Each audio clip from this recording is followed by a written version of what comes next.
só, a expectativa é grande, gigantesca, mas se confirmar a promessa do governo federal, até sexta-feira será aprovado o adiamento de dívidas de produtores gaúchos. O ministro Carlos Fávaro, da Agricultura e Pecuária, tem a previsão que sejam necessários 136 milhões de reais do orçamento para o apoio à medida. Além disso, o setor espera que tramite com urgência um projeto de lei que institui o Fundo Nacional para a Prevenção, Proteção e Defesa Agropecuária contra calamidades, o Fundeagro. Olha, dois assuntos aguardados há tempos, né?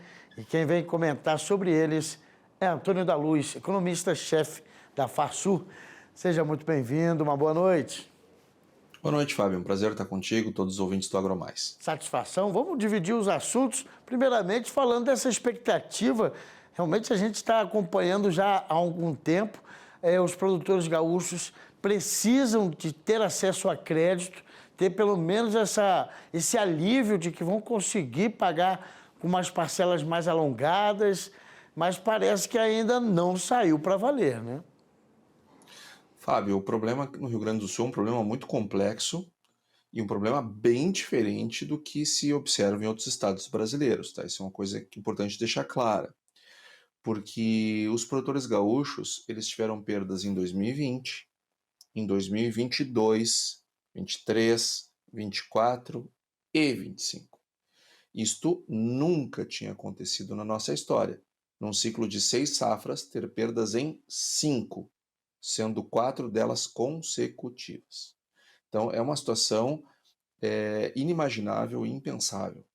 E os produtores gaúchos, eles ainda assim, mesmo com toda essa situação, eles têm, segundo o Serasa, a menor inadimplência do agro brasileiro. Agora, como que isso foi conquistado?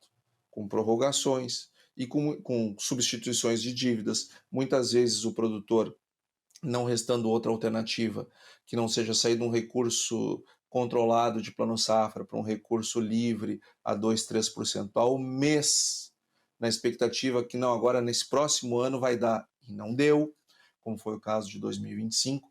Então hoje os produtores rurais gaúchos têm uma dívida muito grande, uma dívida de 73 bilhões de reais, dos quais 38% desse recurso, quase 28 bi, vencem neste ano, vencem em 2025, que são referentes a renegociações, prorrogações do ano passado e novas operações de crédito que foram tomadas, que é a maioria, né, que vence esse ano.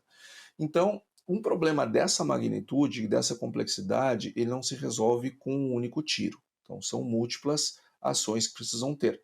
Porque esses produtores não estão endividados somente no agente financeiro, no banco, na cooperativa de crédito.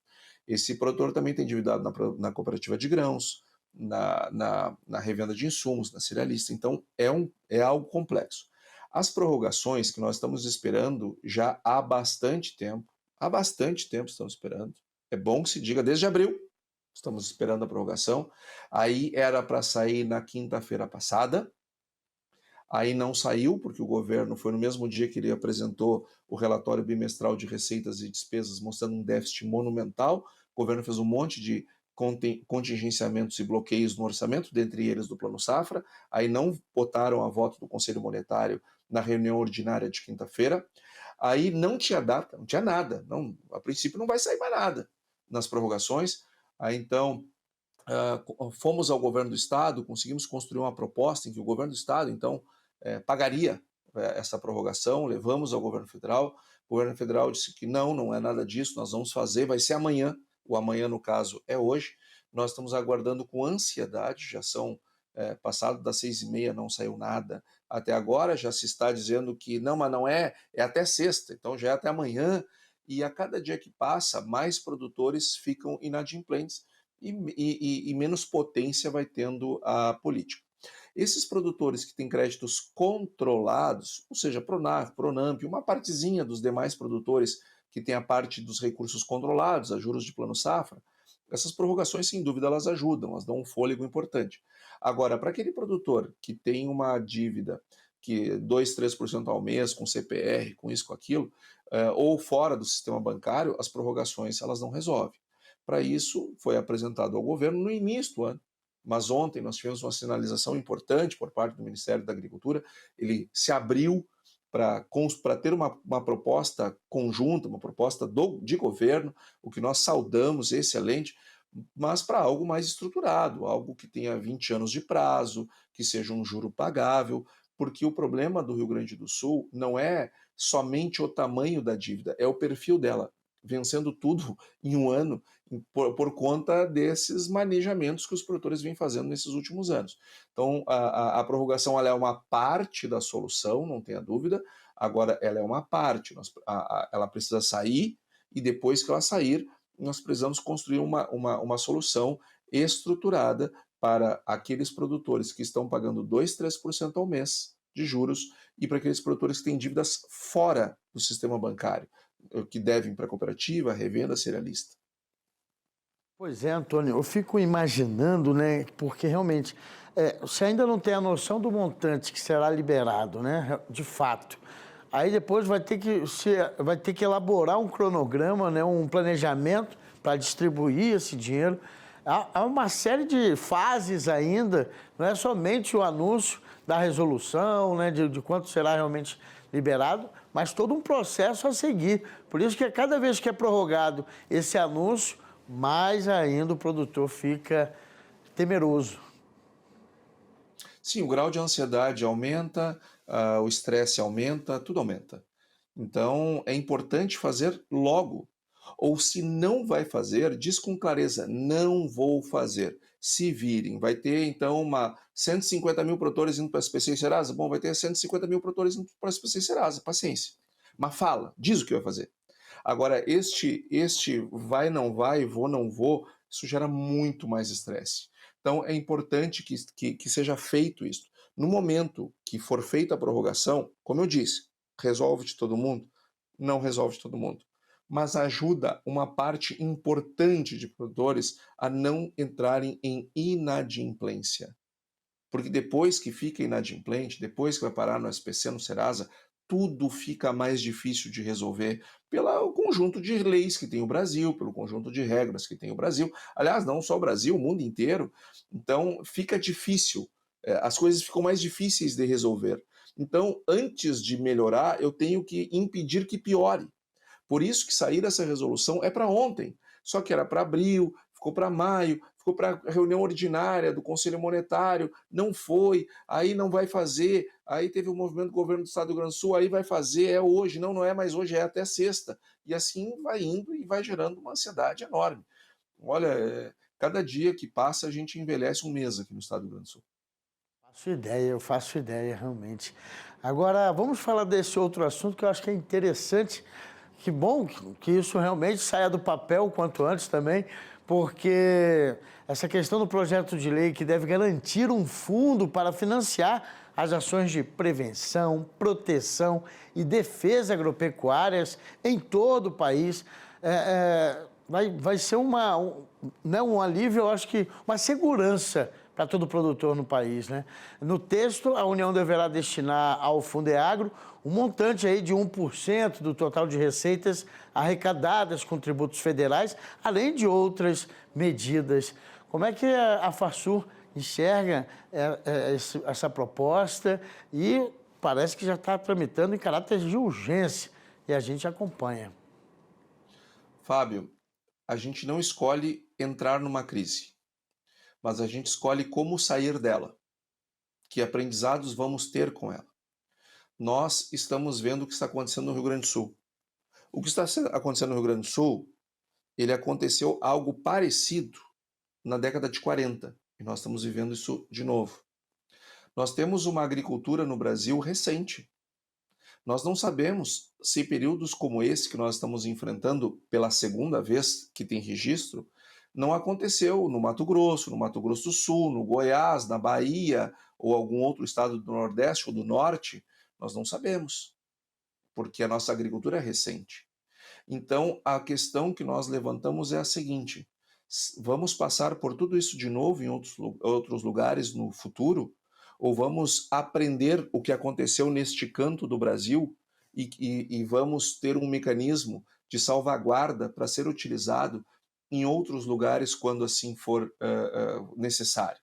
Então, o Brasil precisa olhar para o que está acontecendo no Rio Grande do Sul, em primeiro lugar, para resolver o problema que está aqui.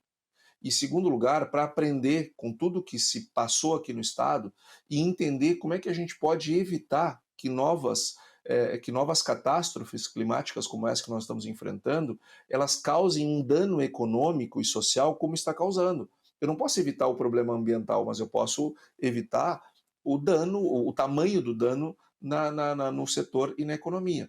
Este PL ele é muito bem visto pela Federação da Agricultura porque ele vai justamente neste caminho, ou seja, de mitigar o problema, de fazer com que quando eventos desses no futuro vierem a acontecer, nós tenhamos mais equipamento para enfrentar a crise, coisa que hoje nós não dispomos. Então a gente vê com muito bons olhos. Agora, claro, né, projetos de lei, eles têm uma tramitação longa, por mais que entrem em regime de urgência, eles têm uma tramitação longa e para a pressa que o setor tem muitos ritos, tem muitos processos. Então é importante que realmente ele vá para em caráter de urgência e que o Congresso se sensibilize e vote ele o mais rápido possível. Que caminhe, né? Que pelo menos não tranque, né? Não pare, mas que realmente avance dentro do Congresso. Agora, só mais uma questão, Antônio, porque talvez quem não esteja acompanhando essa discussão do PL não esteja, então, ciente de como vai ser formado esse comitê, porque eu achei interessante que vai envolver só pessoas especializadas, atualizadas no setor, né? Que estão vivendo realmente qualquer situação futura, porque envolve pessoas do MAPA, pessoas de comissões agropecuárias de cada estado. Então, quer dizer, são pessoas realmente gabaritadas e, além do que, qualquer desvio de recurso também está previsto que não deve ser autorizado por um comitê gestor, além da avaliação pela Controladoria Geral da União, né? Essa é uma parte muito importante, Fábio, que você está levantando. Porque, veja, na hora que esse fundo constituir um valor importante, nós talvez tenhamos ideias, né, no Brasil de uso alternativo para esse recurso. Porque há no país, evidentemente, uma busca incessante por recursos novos. Todo mundo acha que a sua pauta é a mais importante, seu pleito é mais importante. Aí a gente junta um recurso num fundo, daqui a pouco alguém entende que isso, não, vamos usar isso para, sei lá, para educação, para as universidades federais. Outro vai achar que é melhor fazer para construir pontes não sei aonde. Outro para... Então, é muito importante que no processo legislativo esse fundo ele fique blindado de usos estranhos à sua finalidade para a qual ela foi criada e debatida no Congresso.